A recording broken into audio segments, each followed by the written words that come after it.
Ok, voilà. Nous nous retrouvons, chers éleveurs, chers culteurs. Nous sommes sur la chaîne africaine des culteurs. Cette chaîne véhicule des messages sur la culture, sur la formation, sur la sensibilisation. Je profite de cette occasion pour dire bien des choses à tous les éleveurs de Gagnoa. Je dis comme ça merci beaucoup à M. Ghislain Serge Babo de Gagnoa, d'accord, qui fait partie des responsables de la jeunesse de cette commune-là, d'accord, qui vraiment qui fait tout par tous ses moyens pour pouvoir réunir les éleveurs de Gagnoa à une coopérative. À se mettre ensemble, on appelle une coopérative, d'accord, qui est déjà une bonne idée. Et ce monsieur-là, je l'encourage parce que il a négocié à ce que le compensation de formation soit réduit, soit à un coût vraiment très bas. Vraiment, je lui dis merci beaucoup. Et je l'ai accepté parce que c'est une première fois. D'accord? Voilà. Donc, je dis à tous les éleveurs de Gagnoa que je serai à Gagnoa le mois venu. Fin de ce mois, je serai à Gagnoa. D'accord? Pour une formation qui colle. Et je ferai aussi des passages sur certaines radios. Voilà, juste dans le même objectif, d'accord, la formation, la sensibilisation, etc., etc., d'accord. Et mes frères de Guéyo, voilà, moi c'est votre frère, monsieur Dakou Georges Aimé, d'accord. Je viens de Bretio, je suis de Guéyo, je viens de Bretio, donc région Nawa, département Guéyo, précisément, moi je suis de Bretio, voilà. Et comme ça, je dis bien de suite à tous mes frères de Guéyo, et que bientôt, parce qu'il y a le frère, chose qui aussi à l'œuvre du pied pour pouvoir pour organiser une rencontre au niveau des Guéyo, la sensibilisation, la formation. D'accord? Et comme ça, je lui dis merci beaucoup. Je lui dis merci beaucoup pour tout ce qu'il est en train de travailler, tout ce qu'il est en train de faire, pour le travail qu'il est en train de bâtir la région de Guéyo. Parce que c'est le monsieur vraiment qui est dévoué, voilà, qui passe de village en village, qui va rencontrer les élus locaux, nos administrateurs, dans ce sens-là. Je parle de M. Douanier. D'accord? Donc, comme ça, je lui dis merci beaucoup et je l'encourage. Je l'encourage dans le sens où le développement de la culture, ou bien de l'élevage, ou bien de l'agriculture encore dans notre région, doit passer par la jeunesse. Parce que cette jeunesse-là, c'est celle-là même qui en a besoin. D'accord? Voilà. Je ne dis pas que nos parents, nos papas n'ont pas besoin de ça, mais qu'on a plus besoin des jeunes parce que ça leur permettra de se prendre en charge. D'accord? Donc, bien des choses à tous ceux qui sont à Guéyo et motivez-vous parce que j'y serai. Et comme ça, nous allons travailler sur la culture. D'accord? Merci beaucoup à vous et bien des choses à tout le monde. D'accord? Merci. Chers scientifiques, nos frères scientifiques ivoiriens, je vous salue, je m'incline devant vous et je vous dis merci beaucoup pour tout le travail que vous avez en train de faire. Mais vous n'avez pas encore fait fort, parce que nous, j'ai dit nous, les éleveurs de lapins, on a besoin de vous, dans le sens où nous avons besoin des races améliorées. Nous avons besoin d'améliorer nos races d'ici, pour pouvoir développer l'agriculture en Côte d'Ivoire. Chers frères scientifiques, est-ce que ce sont les éléments qui vous manquent pour pouvoir développer ou bien sûr améliorer ces races-là ici? Ou bien c'est l'ordre que vous n'avez pas encore reçu l'ordre venant de votre ministère de tutelle pour pouvoir rentrer, pour pouvoir si vous voulez, travailler dans ce sens-là? Parce que nous, on en a besoin. Depuis que la culture est née en Côte d'Ivoire, on ne fait que s'échanger les lapins. En même temps qu'on s'échange les lapins, qui est avantageux, on n'a pas passé à l'inconvénient. L'inconvénient qui est quoi? La consanguinité. Qui dit consanguinité dit manque de production, manque de chaleur, manque de virilité, croissance lente. Tout ce qui est négatif, c'est lié à consanguinité, à la consanguinité. Donc, chers parents, chers amis, chers frères cultivateurs, on m'appelle scientifiques, nous acceptons d'acheter les lapins avec vous, si vous les produisez.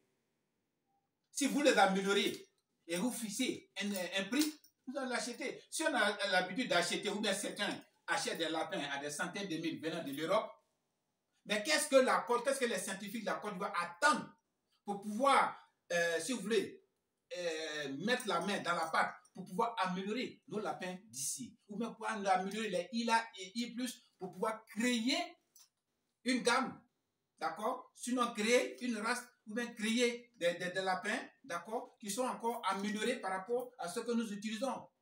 Ça allait encore régénérer de l'argent, ça allait régénérer de l'argent dans notre pays, parce que au d'acheter des 150 000 francs un lapin, un PS50, mais je peux acheter, si un médian PS50 c'est à 50 000 francs, il peut acheter celui d'ici que d'acheter celui d'ailleurs. Je ne suis pas contre quelqu'un, mais je parle d'une manière générale du développement de cette activité. On ne peut pas développer cette activité sans les non-scientifiques. D'accord? La reproduction par insémination, ce sont les scientifiques qui doivent le faire. Qu'est-ce qui leur manque? Au moment où on les regarde, ils ne bougent pas d'un doigt. Je n'ai jamais entendu, je n'ai jamais vu une vidéo, ou bien si tu veux, comment on appelle, sur les réseaux sociaux, ou bien sur les chaînes de nos différentes chaînes, des scientifiques qui déclarent sur une chaîne que nous sommes en train d'améliorer telle race de lapins, telle race de chauves-souris, on fait des recherches dans ce sens-là, voilà ce qu'on a trouvé pour le moment, voilà.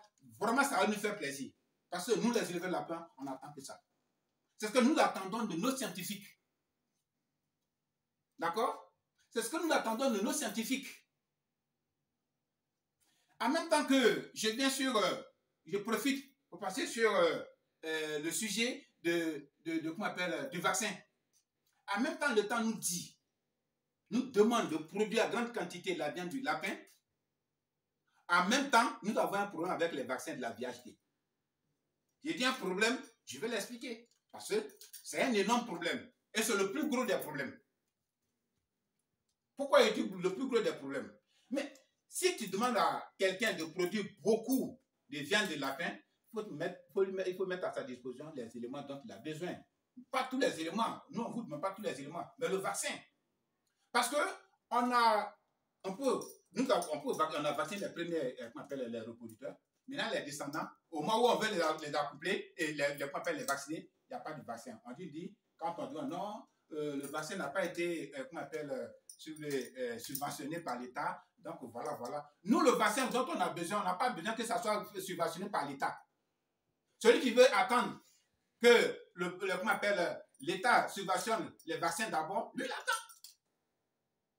Si M. Roland a ses moyens, qu'on dit l'emballage de 10 doses de faire, par exemple, 20 000 francs, 10 000 francs, il ne sait pas, peu importe, et qu'il a ses moyens, il va acheter son vaccin tout simplement.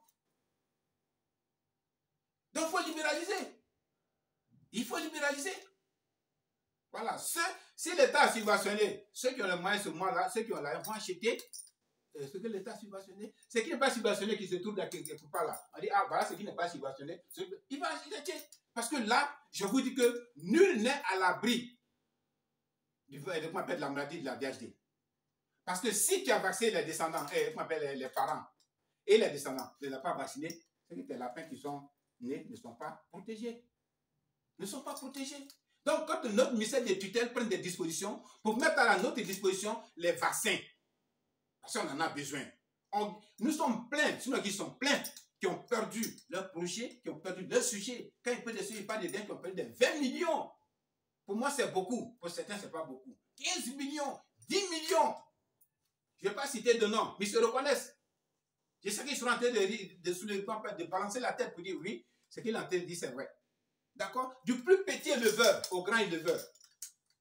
Même des structures scientifiques qui ont perdu des sujets par rapport à cette histoire de VHD. Donc, comment est-ce que, au moment où on te pousse, on peut te mettre des pots de banane sur la route? Comment tu vas réussir? Donc, c'est ce qui va faire que l'élevage de lapin ne sera pas développé en Côte d'Ivoire. Ou bien, si on veut comprendre bien, il y a les uns et les autres.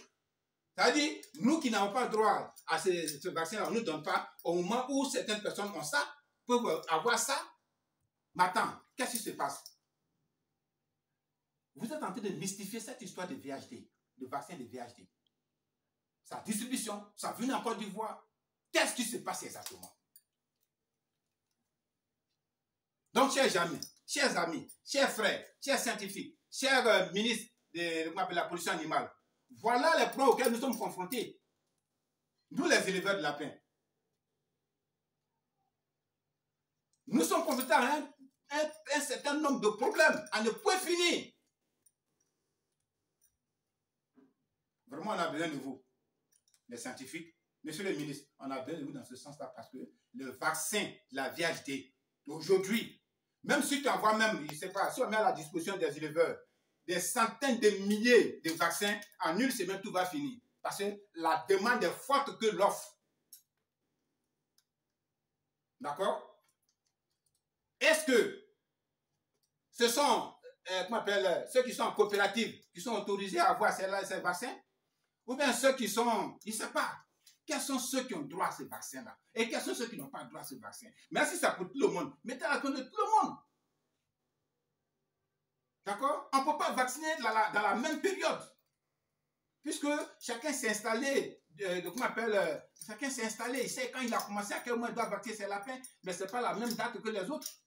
Vous voyez un peu, monsieur le ministre? Vous voyez un peu, chers amis, chers frères scientifiques, aidez-nous dans ce sens-là. Sinon, la Côte d'Ivoire sera en retard dans cette histoire de, comment on appelle, élevage de lapins, juste parce qu'on nous met les bâtons dans les roues. D'accord? Voilà. Chers amis, c'était la vidéo, la sensibilisation. D'accord? Moi, c'est Dako Georges Aimé. Je viens de la Nawa, région de la Nawa, précisément de Guéyo, et je suis de Bretillo. D'accord? Je suis au 225 07 57 65 28 59. Tout éleveur de lapins, qui a une préoccupation, l'éleveur qui a une préoccupation pour venir, comment on appelle, pour venir sur les réseaux sociaux, c'est-à-dire sur Facebook, sur ma chaîne YouTube, etc., et puis poser sa préoccupation. D'accord? Et comme ça, je vais lui faire la réponse rapidement. Voilà, ou bien le moment venu, voilà. Quand j'aurai aussi le temps, parce qu'il arrive qu'au moment où ils sont connectés et qu'ils posent leurs préoccupations, il se pourrait que je ne sois pas connecté. D'accord? Mais une fois que je suis connecté, je vais répondre à leurs préoccupations. D'accord? Chers amis du Burkina, du Mali, du Sénégal, du Cameroun, comment on appelle, du Ghana, de la Côte d'Ivoire, vraiment, je vous dis merci beaucoup. Voilà, merci beaucoup parce que vous me suivez sur les réseaux sociaux. Merci beaucoup parce que vous faites beaucoup pour moi. Voilà, donc partagez cette vidéo. Faites cette vidéo afin qu'elle puisse sauver des cultures. D'accord? Voilà. Merci beaucoup et bonne soirée chez vous.